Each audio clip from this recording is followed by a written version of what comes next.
विभिन्न राजनीतिक दलों के स्टार प्रचारक चुनावी क्षेत्रों में रैलियां कर रहे हैं, रोड शो कर रहे हैं। नेशनल कॉन्फ्रेंस के उपाध्यक्ष उमर अब्दुल्ला की अनंतनाग में जनसभा है, तो वहीं पीडीपी चीफ महबूबा मुफ्ती त्राल में रैली कर रही हैं। इंजीनियर रशीद भी आज अनंतनाग में वोटरों के बीच जाएंगे, जनसभा को भी संबोधित करेंगे। जबकि कांग्रेस नेता इमरान प्रतापगढ़ी भी भलेसा समेत कुछ जगहों पर आज रैली करने वाले हैं। तो आज स्टार प्रचारकों का जमावड़ा जम्मू कश्मीर की अनंतनाग में खासतौर पर देखने को मिलेगा।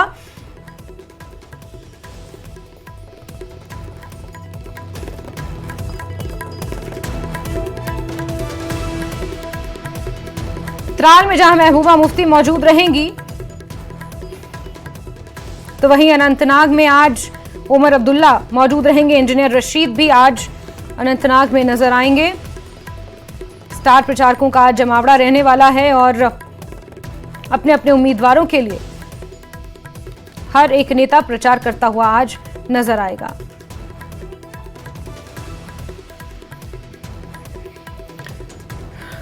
तो अनंतनाग में पीडीपी के उम्मीदवार महबूब बेग के लिए प्रदर्शन करेंगी, प्रचार करेंगी महबूबा मुफ्ती। तो वहीं त्राल में आज महबूबा मुफ्ती मौजूद रहेंगी, रफीक अहमद नाइक।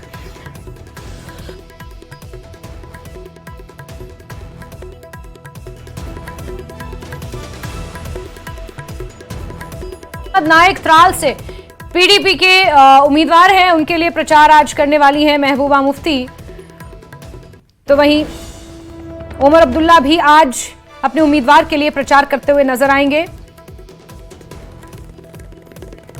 चलिए सीधे रुक कर लेते हैं हमारे सहयोगी मुदस्सिर कादरी का इसी खबर पर जुड़ चुके हमारे साथ। मुदस्सिर, आज अनंतनाग में कई दिग्गजों का जमावड़ा लगने वाला है। महबूबा मुफ्ती हैं, उमर अब्दुल्ला हैं, तमाम पहुंचेंगे, लेकिन निगाहें इंजीनियर रशीद पर भी टिकी होंगी क्योंकि अनंतनाग में इंजीनियर रशीद निकलेंगे। आज नॉर्थ से निकलकर साउथ पहुंच रहे हैं इंजीनियर रशीद।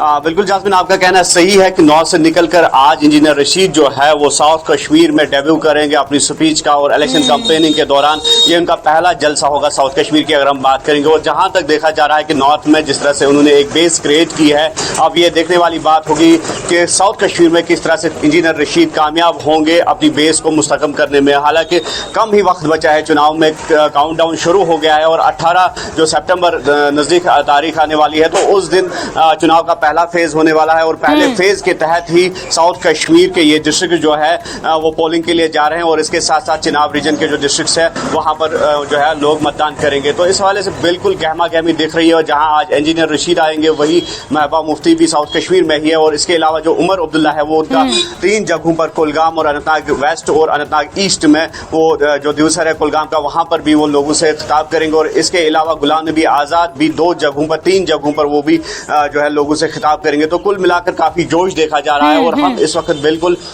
ऋषि बाजार जो कि अनंतनाग टाउन का जो दिल कहलाता है, ओल्ड टाउन है, और वहां पर हम मौजूद है। और आप देख सकते हैं किस तरह से यहाँ पर भी गहमा गहमी दिख रही है और पीडीपी यहाँ पर प्रचार कर रही है। और डॉक्टर महबूब बेग के साथ यहाँ पर हम हैं जो कि कैंडिडेट है पीडीपी के और जो पूर्व पार्लियामेंटेरियन भी है और पीडीपी के ऑर्गेनाइजेशनल जनरल सेक्रेटरी भी है। तो इनके साथ बात करने की हम कोशिश करेंगे। और इस बार ये देखा गया है कि जो बड़ी बड़ी रैलियां जिस तरह से की जाती थी जो पॉलिटिकल पार्टीज थी, तो उन्होंने वो तर्क किया और इस बार इसको तरजीह दी गई कि जो ये डोर टू डोर कैंपेन्स है तो उसको तकवीत दी गई, उसको जो है प्रायोरिटी दी गई। और उसी डोर टू डोर मुहिम के तहत डॉक्टर महबूब बेग यहाँ पर मौजूद है। बेग साहब, किस तरह से आप देखते हैं कि जो चुनावी माहौल अभी यहाँ पर है और क्या समझते हैं आप, क्या आप रेस में हैं, क्या टॉप चार्ट पर आप अपने आप को पाते हैं और कितना आपके लिए मुकाबला जो है वो सख्त है?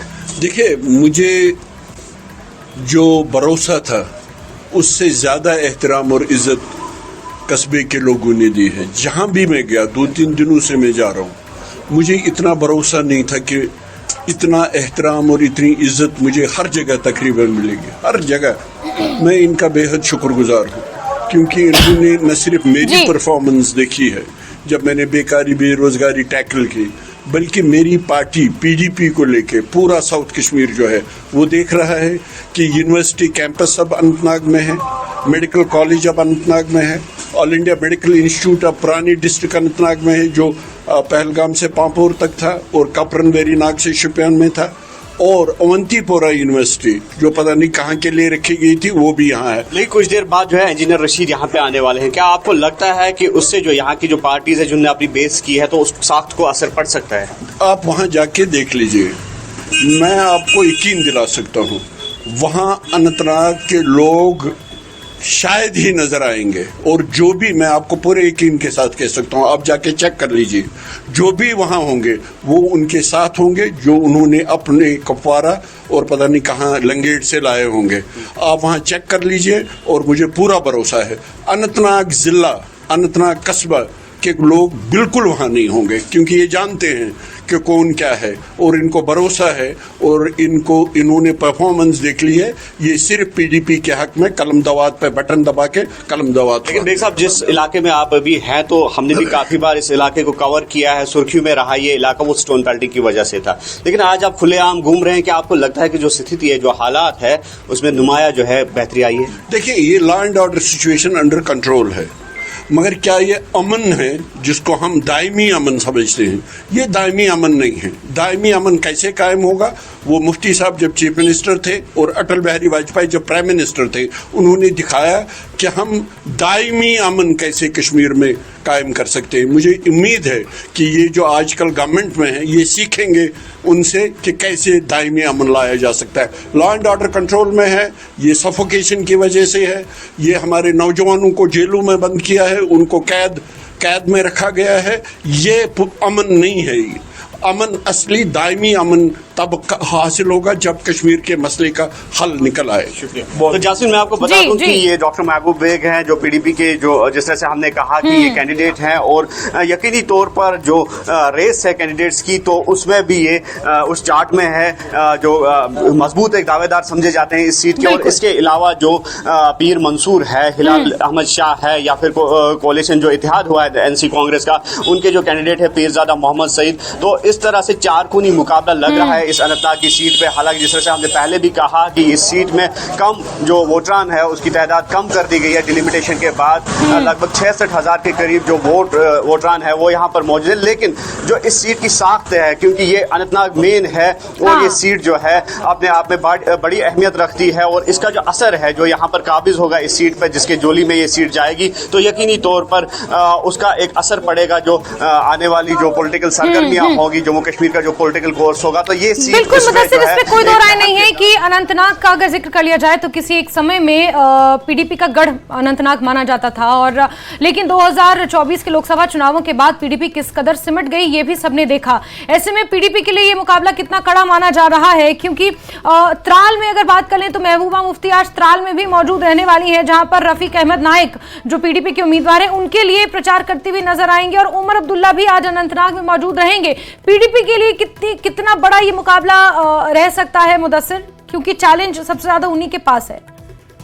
जास्मिन, बिल्कुल जिस तरह से आपने कहा कि एक बैस्टन हुआ करता था ये पीडीपी का, और पीडीपी जो तंजीम है यही से उभरी थी, और कुछ एमएलएज को लेकर जो है पीडीपी जो उस वक्त जो थी हुकूमत बनाने में कामयाब हुई थी, और एक पॉलिटिकल चेंज आई थी यकीनी तौर पर जो पूरे जम्मू कश्मीर पर हावी हुई। लेकिन वो पॉलिटिकल चेंज जो थी अनंतनाग से ही शुरू हुई, और इस तरह से अनंतनाग जो है या साउथ कश्मीर ओवरऑल की हम बात करेंगे काफी अहमियत का हामिल है, और पोलिटिकली ये काफी सेंसिटिव माना जाता है। तो इस हवाले से पीडीपी की भी ये कोशिश रहेगी कि अपने आप जो पार्टी कैडर है उसको रिवाइव कर दिया जाए। हालांकि जिस तरह से पार्लियामेंट जो चुनाव हुए थे तो वहां पर महबूबा मुफ्ती इनकी कैंडिडेट थी जो अनंतनाग राजौरी के लिए लड़ रही थी, और लेकिन उन्होंने वो चुनाव जो है जरूर हारा। लेकिन अगर वोट शेयर की अगर हम बात करेंगे तो महबूबा मुफ्ती के हक में काफी वोट गए थे और नंबर 2 पे वो रही थी। और जिस तरह से फिर महबूबा मुफ्ती से हमारी बात हुई थी तो उन्होंने पहले ही कहा था कि वो चुनाव उनके लिए मान्य नहीं रखता था, लेकिन ये जरूर मान्य रखता था कि एक पार्टी कैडर को रिवाइव किया जाए, और उसमें वो कहीं ना कहीं कामयाब भी हो चुकी है, और पार्टी जो कैडर जो है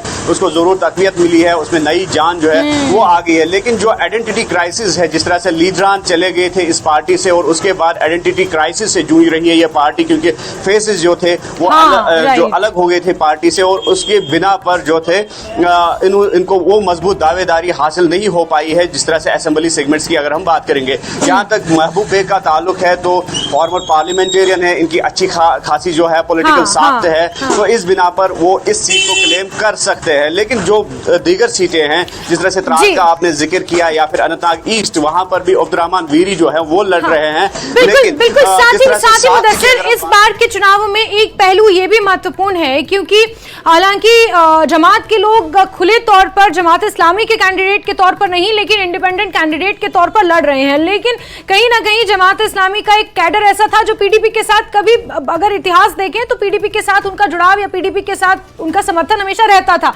लेकिन जिस तरह से 87 के चुनावों के बाद जो परिदृश्य जम्मू कश्मीर में बदला, 62 के बाद जो परिदृश्य बदला, उसके बाद 37 सालों के बाद जमात के कुछ लोग बतौर इंडिपेंडेंट कैंडिडेट्स लड़ रहे हैं, तो क्या उसका भी कहीं ना कहीं डैमेज पीडीपी को झेलना पड़ सकता है क्या?